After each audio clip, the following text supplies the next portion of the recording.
Hello అండి. నమస్తే. అందరూ ఎలా ఉన్నారు? ఇప్పుడు నేను పచ్చిమిరపకాయ బజ్జీ తోటి కట్ బజ్జీ డీప్ ఫ్రై ఎలా చేయాలనేది చెప్తానండి.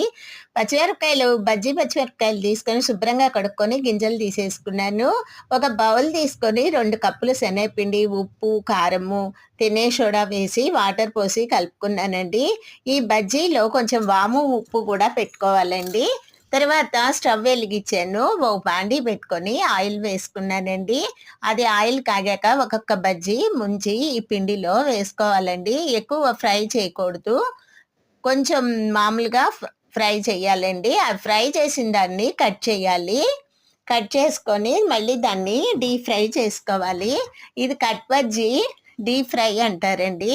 ఇది సైడు పెట్టుకొని పప్పుల్లో గానీ, సాంబార్‌లో గానీ తింటే చాలా టేస్టీగా ఉంటుందండి. ఈరోజు మిర్చి కట్ బజ్జీ